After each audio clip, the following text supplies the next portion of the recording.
सुप्रभात छात्रों, मैं कक्षा 8A और 8D दोनों को आज व्यंजन वर्ण पढ़ाना चाहती हूँ, क्योंकि पिछले दिनों मैंने स्वर वर्ण दोनों ही कक्षाओं में पढ़ा दिए हैं, इसलिए मैं दोनों ही कक्षाओं को आज व्यंजन वर्ण पढ़ाऊंगी। मैंने बोर्ड पर व्यंजन वर्ण की परिभाषा लिख दी है। जिन वर्णों का उच्चारण स्वर वर्णों की सहायता से होता है, अर्थात व्यंजन वर्णों का उच्चारण स्वर वर्णों की सहायता से होता है, यानी बिना स्वर वर्णों के व्यंजन वर्णों का उच्चारण संभव नहीं है।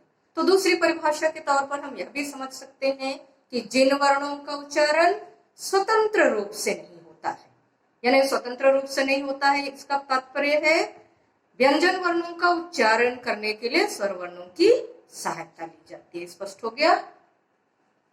व्यंजन वर्ण के तीन भेद है। पहला है स्पर्श व्यंजन, दूसरा ऊष्म व्यंजन और तीसरा अंतस्थ व्यंजन। और एक बार बताती हूँ, व्यंजन वर्ण के तीन भेद है: स्पर्श व्यंजन, ऊष्म व्यंजन और अंतस्थ व्यंजन। आप लोग अपनी कॉपी पर लिख लें।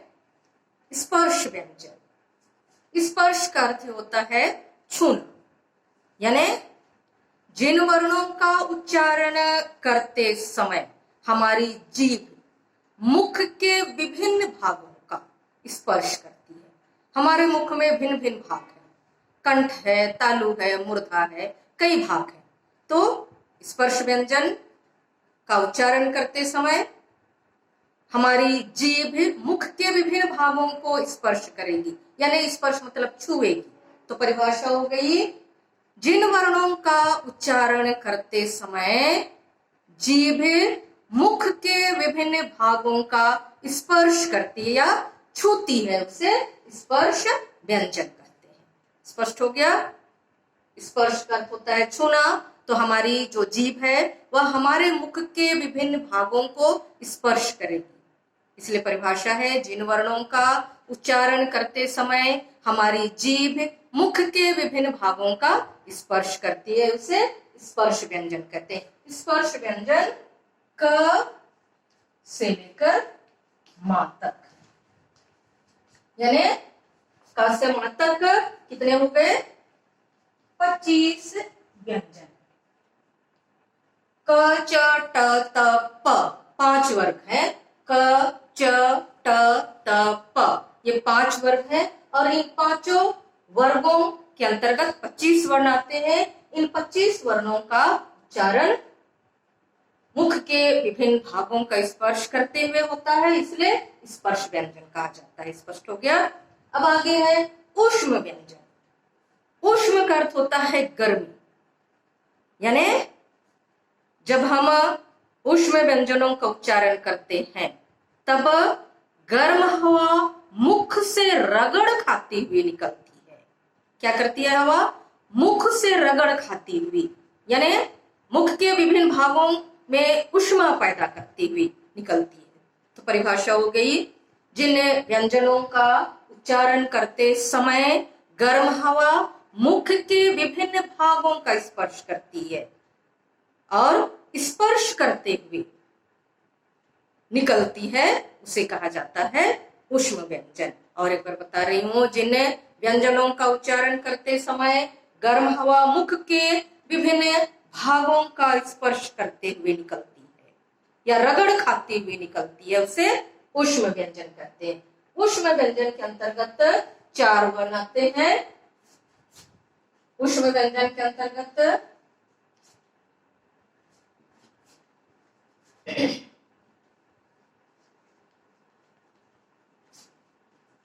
चार वर्ण आते हैं: स, श, श और ह। ऊष्म व्यंजन के अंतर्गत 4 वर्ण आते हैं: स, श, श, ह। यानी इन 4 वर्णों का उच्चारण करते समय गर्म हवा मुख से बाहर निकलते हैं रगड़ खाती हुई, इसलिए कहा जाता है ऊष्म व्यंजन। ये 4 व्यंजन है ऊष्म व्यंजन, और ये स, श, श। इन व्यंजनों का उच्चारण करते समय ध्यान रखना है, हमें कभी भी दंत स, तालव्य श, मूर्धन्य श नहीं कहना है, हमको दंत से, तालु से, मूर्धाल से उच्चरित करके स्पष्ट करना है कि ये तीनों व्यंजन इन भावों से उच्चरित होते हैं, ये ध्यान रखना है। उसके बाद आता है अंतस्थ व्यंजन। अंतस्थ व्यंजन, अंतस्थ, अंतः का अर्थ है अंदर, स्था का अर्थ है स्थित। अंतः का अर्थ क्या है? अंदर, और स्था का अर्थ है स्थित। तो कुछ व्यंजन ऐसे हैं जो स्वर और व्यंजन के बीच में स्थित हैं। कुछ व्यंजन ऐसे हैं जो स्वर और व्यंजन के बीच स्थित है। स्वर और व्यंजन के बीच, यानी अंतस्थ, अंत मतलब अंदर, स्था मतलब स्थित है। और इसके अंतर्गत भी 4 वर्ण आते हैं। और एक बार स्पष्ट कर रही हूं, स्वर एवं व्यंजन के बीच स्थित वर्ण अंतस्थ व्यंजन कहलाते हैं।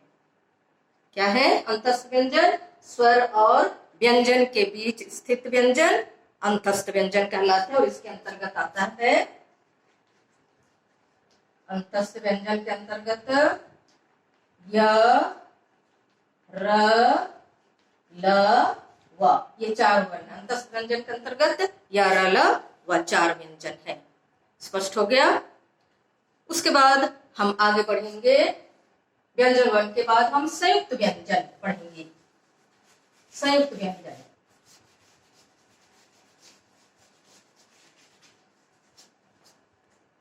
संयुक्त व्यंजन,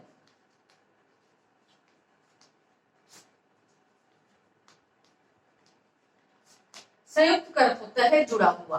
तो कई ऐसे व्यंजन हैं जो 2 वर्णों से या 3 वर्णों के साथ जुड़े होते हैं, जैसे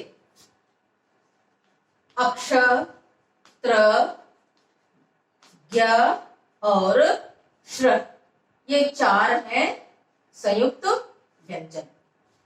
ये संयुक्त व्यंजन जैसे अक्षर क, श, अ, 2 व्यंजन और 1 स्वर के योग से बना हुआ है। अक्षर क जोड़ श जोड़ अ से बना हुआ है। तो संयुक्त हो गया। 3 अक्षर इसके साथ जुड़े हुए हैं अक्षर के साथ, और त्र, त्र, त जोड़ र जोड़ आ, ये 3 अक्षरों के साथ मिला हुआ है। उसके बाद य, श्र, ये भी इनके साथ भी 3 अक्षर मिले हुए हैं, जैसे ज्ञ, ज जोड़ य जोड़ अ, इन 3 अक्षरों के मेल से बना हुआ है। फिर श्र, श्र, श जोड़ र जोड़ आ। तो इस तरह संयुक्त व्यंजन 3 अक्षरों के मेल से बने हुए, इसलिए कहा जाता है संयुक्त व्यंजन। यहां तक मैं सोचती हूँ हो गया होगा। अब हम आगे पढ़ेंगे वर्ण संयोजन और नियोजन। वर्ण संयोजन और नियोजन, वर्ण संयोजन तथा नियोजन।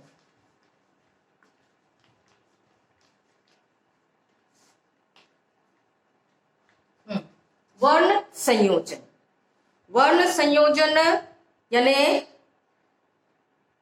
वर्णों को जो अलग अलग वर्ण है, मान लिया अभी मैंने जो लिखा अक्षर अ, इन वर्ण जो अलग अलग वर्ण है उन वर्णों को जोड़कर लिखना कहलाता है, यानी मिलाकर लिखना।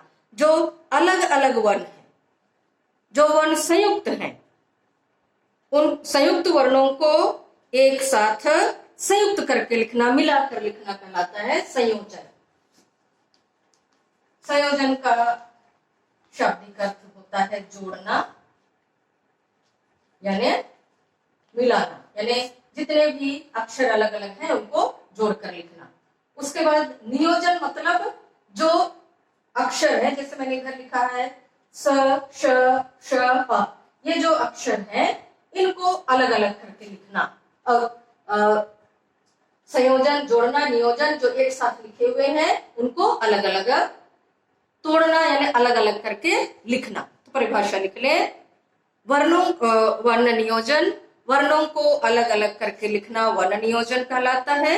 जैसे मान लिया हम शब्द लिखते हैं पुस्तक,